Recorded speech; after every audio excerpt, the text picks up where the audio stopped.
start na, no? So, kami yung group sharers from Marikina Polytechnic College na ginagawa namin itong outreach program para sa aming kilala proyekto na pinamumunuan ng aming punong guro na si Ina Aurora Olegario. Yan. So, sana mag-enjoy lang kayo sa ating palaro and sa matutunan natin para sa araw. Yan. So, Ate Ella, sa ating paunang panalangin. Ayan, bago tayo mag-umpisa ay manalangin muna tayo. Binukong natin ang ating puso. Yes, Lord God, we praise you. We worship you. We glorify your name, Lord God. We thank you, Lord God, for this day that you are giving us. Maraming salamat po, Lord God, sa buhay ng mga bata. Ito, nandito ngayon, Lord God. Dalangin po namin na marami po kami matutunan sa araw nito, Lord God. Pagkatapos po ng proyektong ito ay may sa puso po namin at may sa buhay po, Lord God, yung mga natutunan po namin pagkaprotektan. We thank you, Lord, sa blessings na binibigay mo sa amin. As in the mighty name of Jesus. Amen. Amen. Ayan, magandang umaga muli sa inyo, mga binibini at mga binuo. Unang-una, nais ko lang magpasalamat sa inyong pagdalo at pagbibigay ng oras sa aming gagawin ang video ngayon. Ako nga po pala si Ate Giselle at kami po ang sharers from Marikina Polytechnic College. Sa mga hindi pa po nakakaalam kung ano yung gagawin natin ngayon, gagawin natin is, ang grupo pa namin ay maghahandog sa inyo ng enjoyment na may nilalaman patungkol sa buhay ni Rizal. Before ang main event natin, bibigyan namin kayo ng brief refresher para mabuhay ang stock knowledge yung mga. Ay, so magandang araw sa inyo lahat. Ako nga po pala si Ate RC. Sisimulan na po natin yung ating refresher. So, may ilang katanungan muna ako sa inyo. Sino dito ang nakakaalam na buong pangalan na ating mabansang bayan?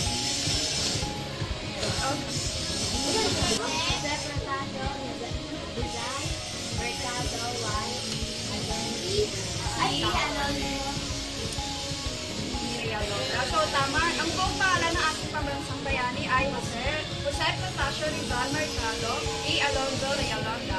Siya ay pinanganak noong June 19, 1861 sa Calamba, Laguna at namatay noong December 30, 1896 siya ay pinatay sa pamamagitan ng firing squad sa Bagong Bayan na ngayon ay ano na siya ngayon, Bagong Bayan.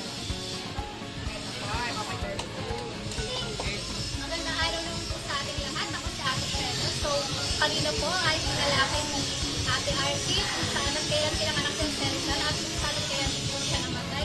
Ngayon naman po, ibibigyan ko lamang kayo ng konting ideya tungkol sa kung ilan po ang magkakapatid sila Rizal at kung pakilan po siya. So, may nakakaalam po ba dito ng mga kapatid dito? Kung wala naman po ay sasabihin po na mga kasama. Ganun po ba? So, kung wala po, no, sasabihin ko po, sana po ay makinig tayo lahat. So, ang panganay po sa magkakapatid ay si Saturnina. At ang pangalawa naman po ay si Pasiano.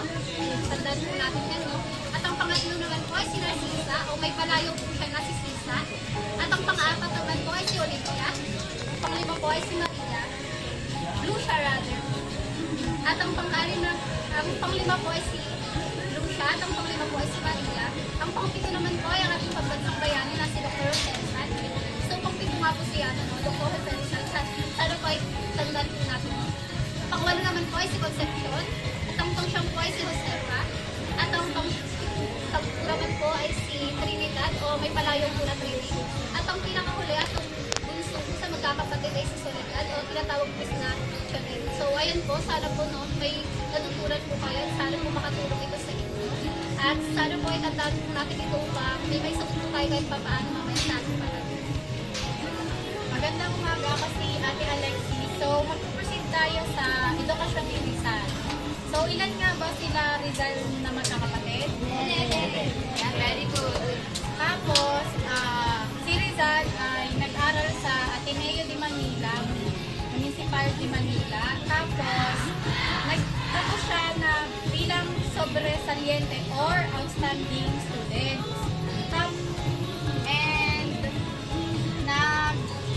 Pinagpatuloy niya yung pag-aaral niya sa Universidad de Santo Tomas. Tapos, nagpa siya siyang umalis. Pinagpatuloy niya yung pag-aaral niya ulit sa Universidad Central de Madrid. Pakinggan naman natin si Ate Paula para sa susunod. Hello everyone, ako nga po pala si Ate Tea.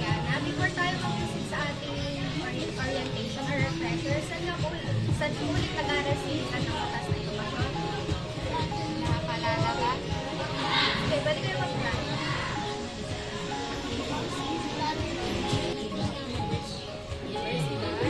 Central. Yan. So, little bit of trivia lang po. Ang ating pambansang bayani ay napakasipag sa pag-aaral. Siya ay nakakapagsalita ng dalawang lingwahe. At nagpatuloy siya ng pag-aaral sa Madrid, hindi lamang upang dagdagan ang kanyang kaalaman, kundi para magmasid sa gobyerno noon. Dahil ang pamamalakad ng Espanyol dito noon ay hindi maganda. Tingin niyo ano bang lagay ng Pilipinas noon? Ayan, tama. Dahil doon, napagpasahan niyang sulat ang kanyang mga nobela na i-discuss naman po sa yan. Okay, so good afternoon sa lahat ulit, no? Ako si Kuya Prince or Ate Prince. Tawagin. No? Okay, so, ilang taon na ba kayo? So, sa ibigay, ilang taon? 15, 13, 15. Okay. So, anong grade na kayo? Nalipila? Grade 5, grade 6, grade 8. Okay. So, meron ba kayong idea kung ano yung mga naisulat ng nobela ni Jose Rizal? Opo. Okay, so yung mga sikat na nasulat niyang nobela ay ang No Limitang Repati, El Filibusterismo. Okay, so sino nanonood ng TV? Sa 7, madalas. Alam niyo ba yung palabas na yung Maria Clara? At Ibarra? Okay. So kung napapanood niyo yung kwento na yon or yung palabas na yon, base yon, no, sa nobela ni Dr. Jose Rizal. Okay, so alam niyo, kaya niyo ba magbigay ng mga character doon? Sige. Okay, so, sige. Okay. Oh, very good. Yan, isa, no? So, from that, at least meron na tayong alam. Ngayon, mag-aaralan nyo pa yon sa mga mas mataas yung pang-edukasyon, lalo na sa Pilipino, no? Ayan. So, ayan, tatawag ko si Ate Vero para magpatuloy na. Hi everyone, ako nga pala si Ate Vera. Bago natin tapusin ang presentasyon, ay maaaring ibang kalaman mga takeaway for kahit na ito po sa mga nagsasabi sa kanila, matutunan. Ano mga nagsasabi? Ay, lang. Kayo mahiya magtatakaman or sumano. Ano lang matandaan ni Rizal? Kahit isa lang. Belang dalawa na. Ilan sila? Kung ano yung buong pangalan. Very good. Palakanan natin siya. Sino pa meron mga naalala? Kahit ano lang. About lang sa natin. Kanina yung mga naman narinig yung kanina. No, ano masasabi niyo sa buhay ni Rizal? Yan. Mahirap ba? Madali? Magaling ba siya? Mahirap daw? Mahirap siya. Ilan langwahe ng kaya niyang isalita? Dalawa. Malak pangalagaan sa akin. Alright, so yan. Sana may natutunan kayo kahit konti sa saglit na panahon na yun, no? Ngayon, magpuproceed tayo sa ating palaro na. Okay, so sana lahat magsumali at mag-enjoy. Yan lang. Ate Michelle. Hi, ako si Ate Michelle. So, bago tayo dumaan sa ating palaro, parang meron ka natutunan ngayon, no? Kasi ang palaro natin ay related sa sinabi ng mga kasama ko. So, bago tayo dun sa pinakalaro talaga, magkakaroon muna tayo ng icebreaker. Alam niyo po yung icebreaker? Yung icebreaker, yun yung parang maliit, parang pampagana. Ganon, para mas ma-feel nyo maging comfortable kayo sa isa't isa. So, natawag ko sa Ate Ella para ipaliwanag kung ano yung icebreaker na gagawin natin.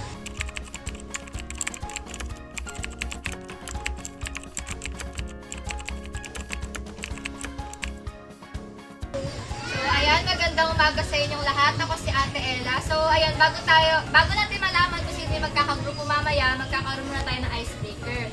So, ang laro natin ngayon ay The Boat is Sinking. So, alam niyo ba yung mechanics nito? So, ayun.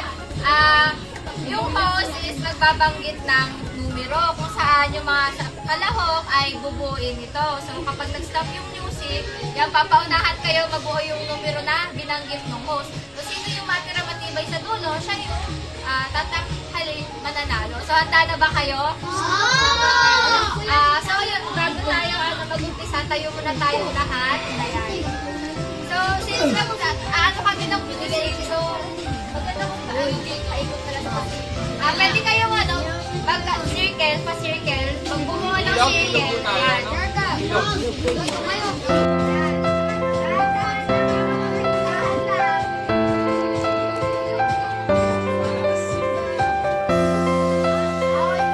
The boat is sinking. Group yourself into 5!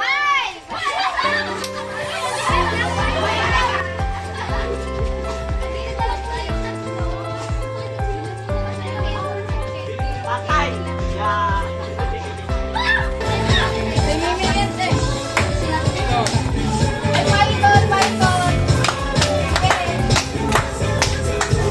Sabay!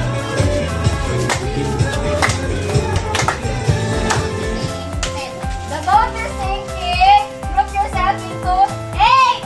8! O sige, ano? Magtaglas kayo, magtaglas kayo.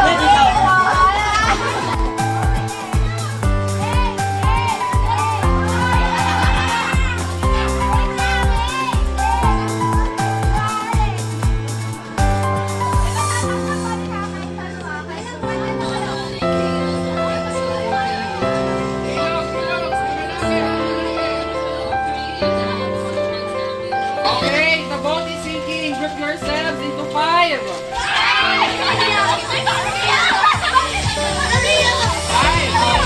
Sino 5? 1, 2, 3, 4, 5.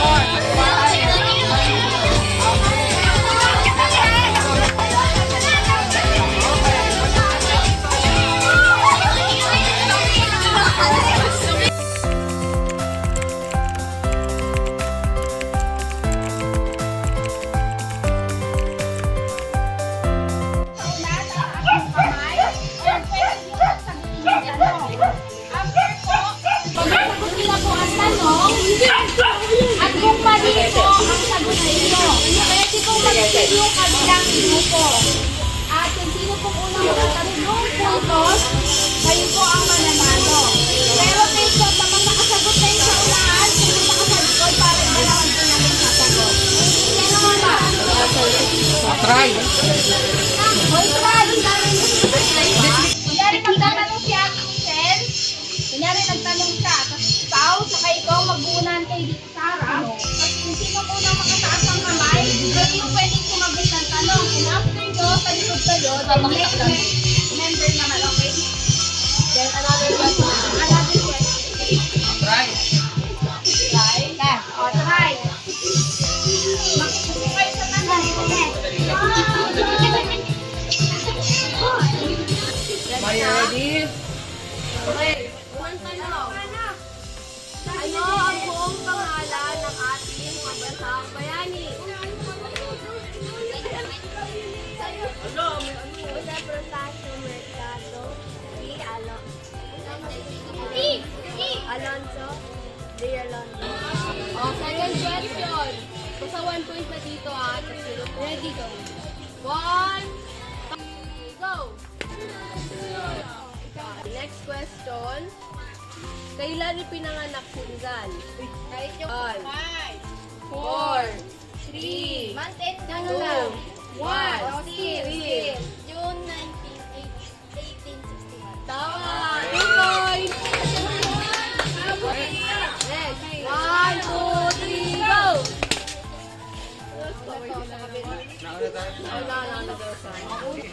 Ito, magbigay ng dalawang character sa nobelang isinulat ni Rizal. 5, 4, isa pa. 3, 2, isa lang. 1. Wala na. Okay, Steve. Maria Clara. Ay! Maria Clara. Ano? Sino? One, two, three, go! Pangilan sa magkakapatid ang ating bayani. 7. Pang 7.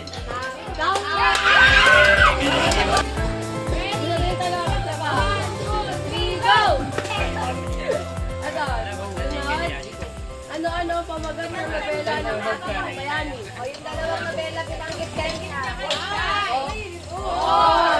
3, 2, 1, 6. Nalimitanggalan ka na. Ano isa? Sige.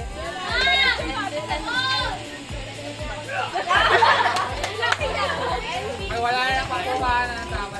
El Felibusterismo. Dolimitangere at El Filibusterismo. Ayan yung dalawa. Dapat alam. Ay, Sabihin nyo nga. Sabihin nyo nga El Filibusterismo. El Filibusterismo. One, two, three, go! Ito. Magbigay ng pangalan ng isa sa kapatid ni Rizal. Maria. Tama, tama. Tama. Panalo na sila.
Ayan, maraming salamat sa inyong pagdalo. Sana marami kayong nag-enjoy kayo. Nag-enjoy ba kayo? Dapat na! Ano? Sino